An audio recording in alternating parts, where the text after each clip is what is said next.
I'd like to introduce Vera from the United States, who uses LDN. Thank you for joining me, Vera. Hi, I'm happy to be with you today. Thank you.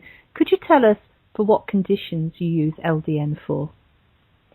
I take LDN primarily for dermatomyositis, which is autoimmune inflammation of the muscles and skin, and I also take it secondarily for microscopic colitis. I have the form called lymphocytic colitis.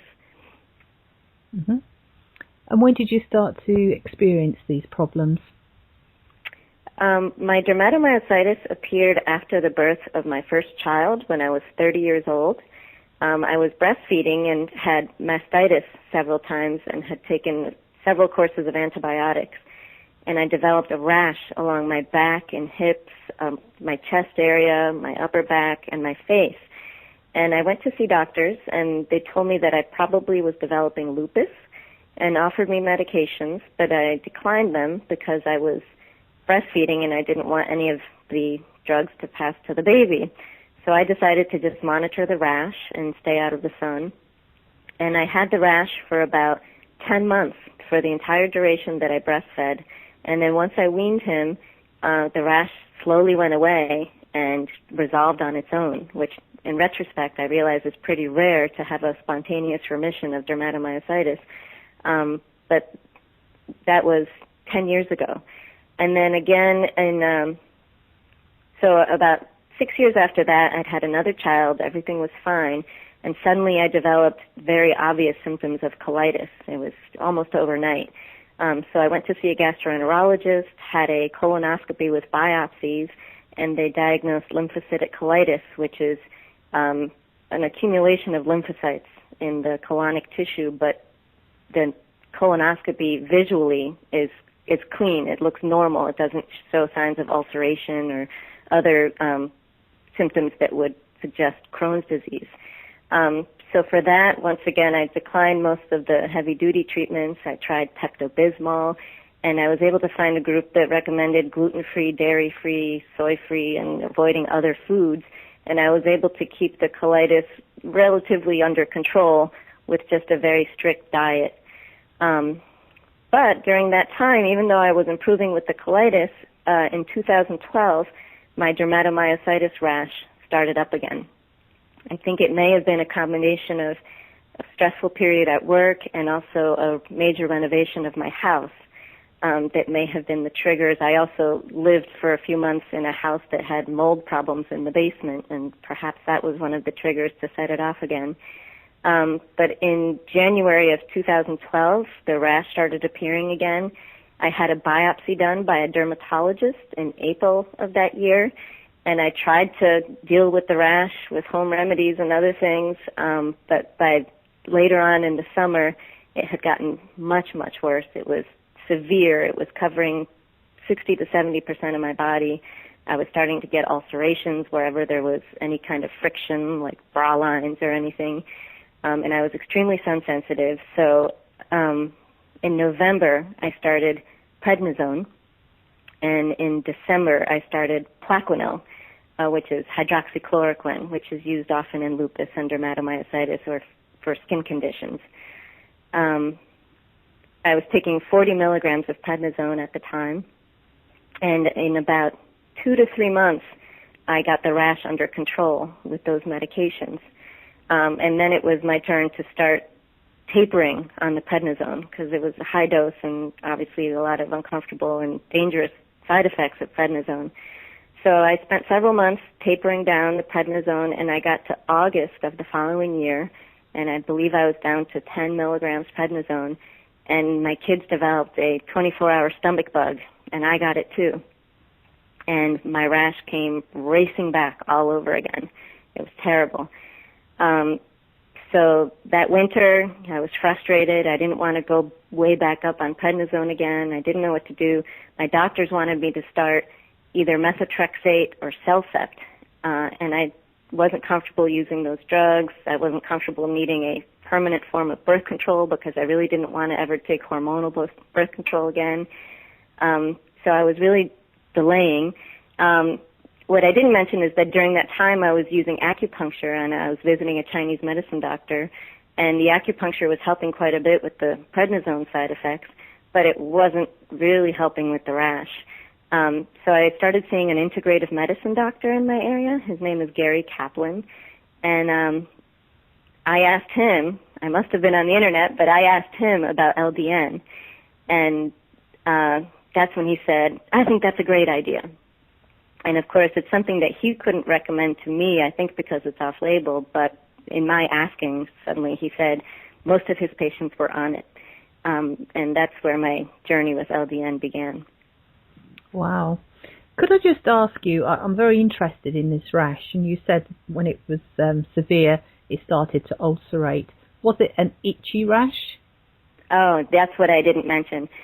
Dermatomyositis rash is one of the itchiest rashes you can have.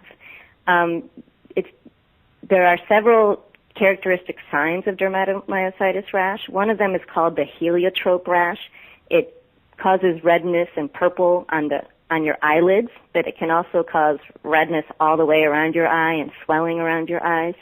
There's the V sign rash, which happens on your chest, and they call it the V sign because it looks like you've been wearing a V-neck shirt. So you get redness on the front of your chest. Then there's the shawl sign because you've got redness on your shoulders and on your upper back as if you were wearing a shawl. And then there's the holster sign, which is a rash on the outside of your thighs.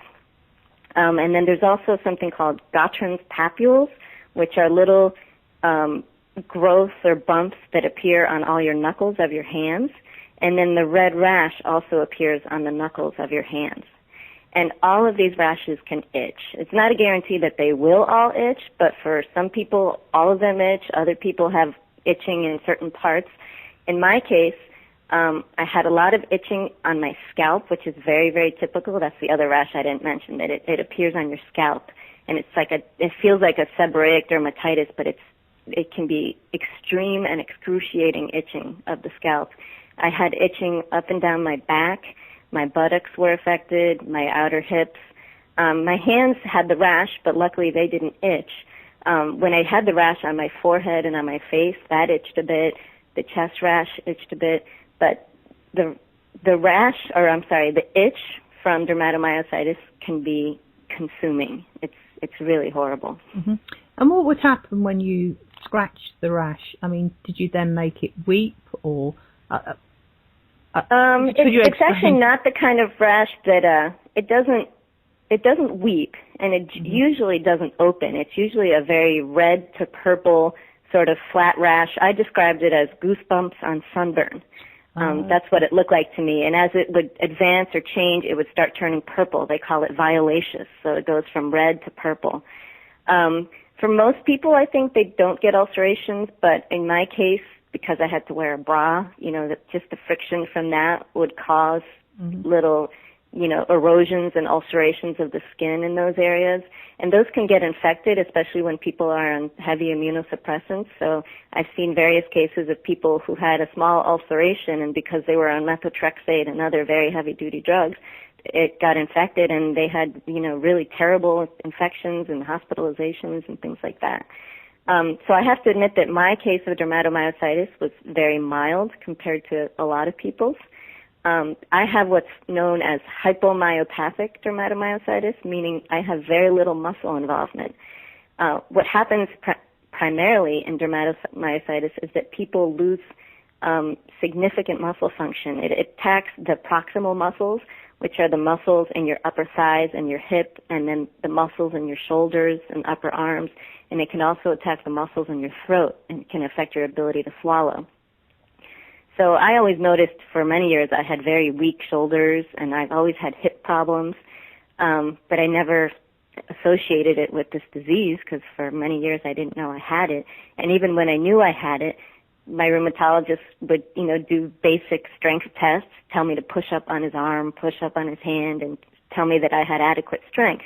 And the reason he felt it was adequate is because a lot of people with dermatomyositis wake up one day and they can't get out of bed, and they can't climb stairs, and they can't brush their hair or get dressed because they can't lift their arms above their head. So depending on the form that you have, it can be extremely severe like that, or it can be mild like in my case. And usually when you have a very mild muscle disease, you have more severe skin disease, which is why I was so affected by the skin component of dermatomyositis. Wow, it's amazing. And how would you have rated your quality of life at that time on a score of 1 to 10, 10 being the best? From both conditions, the colitis and the problems with your skin. Sure. Well, once I got on prednisone for dermatomyositis, my colitis promptly improved because, of course, prednisone will stop colitis in most instances, especially at the levels that I was taking it. But then as I started tapering down, below 15 milligrams, then the colitis symptoms started coming back. But I was kind of used to having the colitis, and I wasn't in the bathroom, multiple times a day, so it wasn't too bad. But the rash was all-consuming. I would spend, at least an hour every day lubing up my skin with concoctions that I made at home of coconut oil mixed with other essential oils and castor oil and the most emollient creams you could possibly think of, because the rash is very, very dry as well. So you need to constantly hydrate it. I still have clothes that have coconut oil in the clothes that I'm trying to wash out because, I was covered in coconut oil for this period.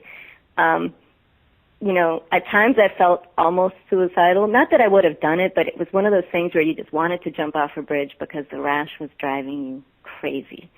And I worked full time. I still went to work. I took care of my kids. I was lucky in that I still had full bodily function and I could still do things, but it was with this constant itch and discomfort of this horrible rash. Okay.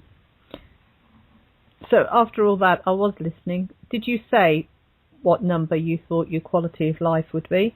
Oh, I was going to say about a 3, but I think because I had, full ability to work and do what I had to do, I suppose I'll give it a 5. Okay. But it was still misery. Okay. So you managed to find a doctor to prescribe you LDN. When you started, did you notice any initial side effects? I did. So he started me. What's interesting is he believes that people can go straight to the intended dose right away, and I know other groups feel that you should start off slow and titrate up. But he told me that I would get symptoms with every dose change, in which case, why bother with multiple dose changes? Just go for it. And I talked him out of it, and we split the difference, and I said I wanted to start at 2.25, and then once I was comfortable with that dose, I would double the number of pills and start taking 4.5. So in March of 2014 is when I started LDN, and the first few days were pretty rough because I would wake up feeling extremely groggy, and I would have sort of a mild headache all day, and that lasted maybe 3 to 5 days. And trying to think I had a bit of insomnia, but nothing terrible. I didn't notice any of the vivid dreams really at all. I still haven't. But it was the grogginess and the mild headache and the brain fog that were most noticeable to me as far as the side effects. So after 10 days, so I think by day 5 I was tolerating it fine, and then at 10 days I switched to 4.5 milligrams, and I felt the same symptoms all over again, the headache, the brain fog, the grogginess in the morning. But then it's like this incredible cloud lifted. I would say I suffered from low mood for many years, and suddenly I was happier than I'd ever been with no reason to be happy. I still had this rash, but you couldn't wipe the smile off my face. My mood was incredibly improved, and my energy level was incredibly improved. I was a night owl before, and what I noticed on LDN is that I was waking up much earlier and much easier in the mornings, and then getting tired earlier at night. But being a relative morning person was something that was very, very new to me. I can't say that effect has really carried on until now. I'm able to sleep late now with no problem. But in the beginning, that was something that I noticed, that I would, sort of bounce out of bed a lot sooner. Mm-hmm. Okay. So what happened on your journey of LDN. Could you walk us through, the things that you noticed? Sure. So as I mentioned, right away I noticed the increased energy and mood, and then by about week 3, I noticed that the rash started calming down. And by started calming down, to me that meant in the morning when I woke up, the rash was very, very faint. It looked like it was receding, and it didn't itch that much in the mornings, but then by nighttime it would sort of come back and be red and sort of angry again in the evenings. So that sort of went on for several weeks, and it would just, every morning it just felt like, oh, it feels amazing. It seems like it's going away, but then it would have its little resurgence at night. And I should mention that I started LDN when I was still at, I think, 12.5 milligrams prednisone, and I was taking 400 milligrams Plaquenil at the time that I started LDN.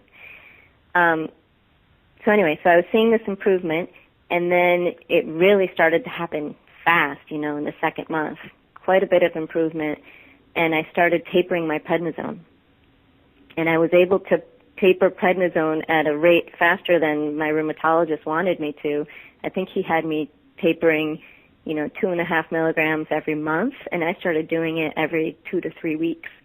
So I went from 12.5 to 10 to 7.5, and then below that I think I started tapering 1 milligram every few weeks. And what was remarkable to me was that I had very minimal side effects of the prednisone withdrawal. I was expecting to feel really, really bad, but, I would feel bad for a few days. I would feel a lot of fatigue for a few days, but that would clear, and, I just kept on going. I also cut my Plaquenil dose in half, so instead of taking 2 pills a day, I was taking 1 a day, so 200 milligrams. So by the 12-week mark, 3 months, my rash was basically gone. It was what my doctor calls remission, and my rheumatologist was amazed. He couldn't believe it because he wasn't a believer in LDN at all. He refused to prescribe it, but there was no other explanation. I was tapering down all my other meds, and my rash was gone except for some of the Gottron's papules on my hands and some of the redness on my hands, but everything else was clear. It was really amazing. That is absolutely amazing. Unbelievable. And how about your colitis? What did you notice with that? Yeah, so what I noticed with the colitis is that, I was tapering prednisone, so I was expecting the colitis to gradually get worse as I lowered the steroid, and it really didn't get much worse. And in fact, what I have is multiple food sensitivities as a result of the colitis, and I found that both my reactions to food minimized quite a bit. Not that I started eating gluten and soy and other things, but just in general, foods that used to bother me from the not so prohibited but not a good idea to eat kind of list, weren't bothering me at all. And just in general, I didn't have sudden reactions to food and, very adverse reactions to food. Things just really calmed down digestively. And what would you say that your quality of life is like now on that score of 1 to 10? My quality of life, I'd have to say right now I'm at a 9, almost 10, because my symptoms are still pretty much gone. I'm still dealing with some colitis issues. It's probably my own fault for loosening up my diet a little too much and getting too comfortable with the fact that I was doing well. I think a lot of people fall into that trap. I'm also experimenting with different probiotics because I think intestinal dysbiosis is one of the factors that I'm dealing with that I'm trying to address. So as I, eat fermented foods and take probiotics, frankly, quite a few people with microscopic colitis don't tolerate those things at all. So I'm lucky that I've been able to drink probiotic beverages and eat sauerkraut and take all kinds of probiotics without it causing major reactions in me. Mm-hmm. And I'm able to work full time. I'm taking care of my kids. My one limitation, two limitations, are that my muscles are still not as strong as they could be. And I'm a little bit exercise intolerant, I think, because of the past damage. So, when other people can ride bikes for hours, or run several miles. If I run a mile, I'm sore for 2 days. So I need to be moderate about the exercise. I can't overdo it. And then the other thing is sun sensitivity. I think I will always have sun sensitivity as a result of this disease. LDN has certainly moderated that quite a bit. So before, if I had direct sun hit my skin for less than 5 minutes, or let's say for 5 minutes, I would break out in a rash. And it would be terrible, and this sun-sensitive rash would last a few days. Some of it had to do with being on prednisone and plaquenil, but most of it was definitely the disease, because dermatomyositis skin rash is extremely UV light sensitive. Where it was, in my office, I couldn't have fluorescent lights because just being under the fluorescent lights all day would set off the rash. Now I can tolerate 20 minutes, half an hour of direct sun. Basically, as long as I avoid sunburn, I'm okay. And it's amazing because it's really opened up my ability to be outside with my family. Oh, stops you from being excluded, doesn't it? Which is always a good thing. Wonderful. What would you say to other people who are suffering from similar conditions to yourself? Well, I'm actually on several support groups for dermatomyositis, and I've been talking to people about using LDN. I think one of the challenges in dermatomyositis is that the disease can be so severe and so life-threatening that often people have no choice but to be on very strong immunosuppressive drugs. And in that case, they usually can't start LDN until they've tapered down a bit. But whenever I see people who are newly diagnosed, especially people who have just the skin form of the disease, which is often starts before the muscle component of the disease. So it can sometimes have a mild presentation with just the skin disease, and people think, they're going to be okay, and then wham, the muscle disease hits. So what I'd like people to know is that if you develop the skin disease, get on LDN, and it could prevent the further progression of your disease. It'll buy you time. It'll give you energy, and those people who have gotten to a level of remission on medications and are slowly tapering off their medications, taper off your medication and get on LDN, and it'll help you with that last difficult part of your taper. Right now I'm down at 1 milligram prednisone. I just have to get off that last 1 milligram, and I'm going to over the next few months. But I can say that LDN made the prednisone taper so much easier. The symptoms were just so mild in comparison to what you hear about when people go through prednisone withdrawal. So, I think for people with mild disease, for people with a lot of skin disease, for people who can stay, below 15 milligrams prednisone while they're treating dermatomyositis, I think LDN is a great option for them.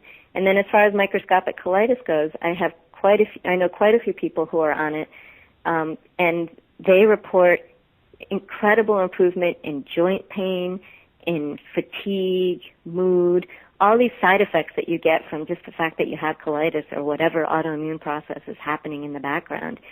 I think there's a lot of benefit, even if it doesn't fix the colitis outright, I think there's still a lot of benefit that can be had from having LDN when you have colitis. And like I mentioned, just the minimizing of the severity of your food reactions has been a major benefit.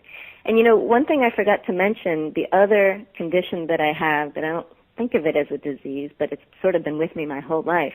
I've had dysautonomia my whole life, or as much life as I can remember, probably since my teens, where I had extremely low blood pressure. I'd go to the doctor and it'd be 80/50, and they couldn't believe I was still standing. But that was kind of normal for me, 90/60.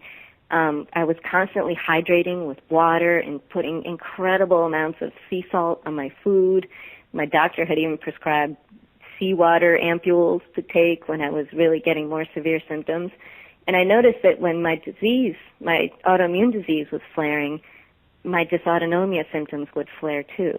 And oftentimes we hear of people having POTS, which is the very severe form of dysautonomia where sometimes they can't even get out of bed. In my case, I just had very low heart rate. It was often below 60 beats per minute. I had the very low blood pressure. I had very low body temperature. My body temperature was like in the 97s all the time. And I was even told by a physician that I'd be a bad surgical risk because of it, and I never really thought of the ramifications of having dysautonomia. But what I noticed once I went on LDN, and I don't know whether it was the LDN itself or the fact that it was just calming all the autoimmune inflammation, but my blood pressure came back. You know, I didn't need to hydrate like crazy anymore. I didn't need all the salt. Suddenly I was, 100/70 or 110/70 and feeling great. One of the reasons I had so much fatigue, I think, was because of that very low blood pressure and the slow heart rate. So I think calming the autoimmune inflammation really helped. I think my doctor subscribes to the theory that LDN calms the microglia in your central nervous system, and I think that may be one of the reasons that some of my central nervous system issues were helped by LDN. So I just wanted to mention that as well. Mm-hmm. That's amazing. Would you like to give the web address of the support groups that you go to?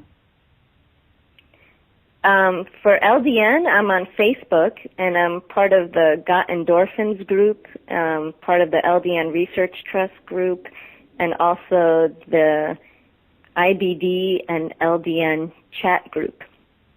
Mm-hmm. And then for dermatomyositis, there's multiple groups on Facebook, but I'm on one that's just called Dermatomyositis, and there's another called Support for Polymyositis and Dermatomyositis. And then finally, the last one I'll mention is called Dermatomyositis Abundant Healthy Living, and this is a group that's really devoted to dietary changes and natural approaches and things that we can do for ourselves to heal, even though recognizing some people still need to be on some heavy-duty drugs for this disease. Mm-hmm.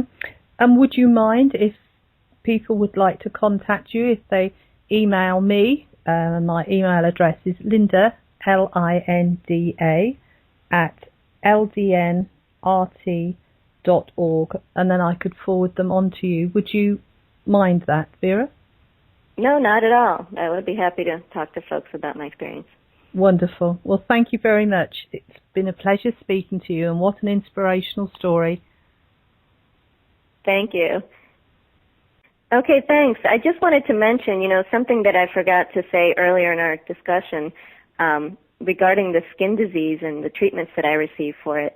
I was prescribed by my dermatologist multiple steroid creams. I was given clobetasol, which is a very potent steroid cream, and I reacted very badly to it, actually. And I've heard this from other people, that I would put it on and I would give it days, and my skin would just get redder and redder and angry, and it would hurt. It felt like a tightening, and then it would start hurting. And my doctor mentioned that, many people are allergic to both the active ingredient in clobetasol and sometimes to some of the inactive ingredients in those creams. So he gave me an ointment instead, and I still had the same reaction. And then he prescribed Protopic ointment, which is a very potent topic for skin conditions, and I had a similar reaction and also no benefit from using Protopic, which is the reason why I was using coconut oil and castor oil instead of some of these prescription medications.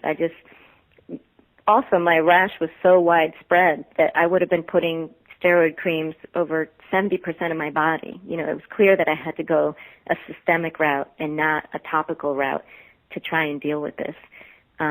So, some people do have success with the steroid creams. Oftentimes they have trouble getting off them once they've used them for a long time.